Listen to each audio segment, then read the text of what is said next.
ZP शाळा मार्चपासून सकाळच्या सत्रात भरणार. मोठी ब्रेकिंग न्यूज. शाळेच्या वेळेत मोठा बदल. अंगणवाडीचे काय? नवीन वेळ सकाळी 7 ते 11:45. अंगणवाडी 5 मार्च. Breaking news. तर पाहूया बातमी खालीलप्रमाणे सविस्तर. तत्पूर्वी जर का तुम्ही चॅनलवर नवीन असाल तर चॅनलला लाईक करा, सबस्क्राईब करा आणि समोर बेल आयकॉन क्लिक करा. नंतर तुम्हाला असेच नवनवीन व्हिडिओ पाहायला मिळतील. मोठी बातमी. झेडपी शाळा 9 मार्चपासून सकाळच्या सत्रात. शाळेची वेळ सकाळी 7 ते 11:45 वाजेपर्यंत. 25 एप्रिलपूर्वी अंतिम सत्र. 26 एप्रिलला शिष्यवृत्ती परीक्षा होणार. सोलापूर. मार्च महिन्याच्या पहिल्याच दिवशी यंदाच्या उन्हाळ्यातील उच्चांकी 37.2 अंश सेल्सिअस तापमानाची नोंद झाली.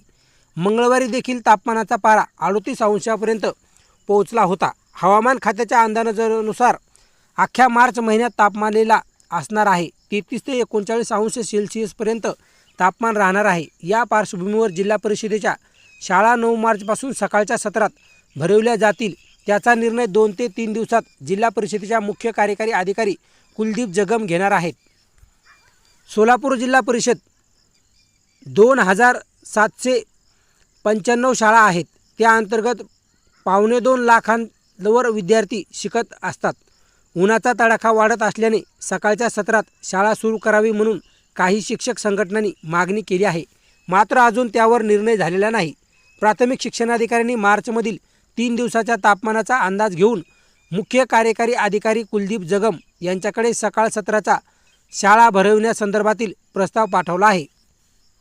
सोलापूर जिल्ह्यातील मागील 3 दिवसात तापमानाचा पारा 36 अंशावर आहे. दरम्यान बीड, नाशिक जिल्ह्यातील शाळा सकाळच्या सत्रात सुरू झाल्या आहेत. अहिल्यानगरमधील शाळा 16 मार्चपासून, साताऱ्यातील शाळा 17 मार्चपासून तर बुलढाण्यातील शाळा 20 मार्चपासून सकाळ सत्रात सुरू होणार आहेत. तत्पूर्वी सोलापूर जिल्ह्यातील शाळा सकाळ सत्रात सुरू होणार आहेत. मुख्य कार्यकारी अधिकारी यांनी घेतलेला निर्णय. सोलापूर जिल्हा तापमानाचा पारा दिवसेंदिवस वाढत आहे. विद्यार्थ्याच्या आरोग्याचा विचार करून जिल्हा परिषदेच्या शाळा पुढील आठवड्यापासून सकाळ सत्रात भरवण्याचे नियोजन आहे. तत्पूर्वी त्यासंबंधीचा प्रस्ताव मुख्य कार्यकारी अधिकाऱ्यांसमोर ठेवला जाईल. तापमानाचा अंदाज घेऊन मुख्य कार्यकारी अधिकाऱ्यांनी निर्णय घेतील. कादर शेख, प्राथमिक शिक्षणाधिकारी, सोलापूर.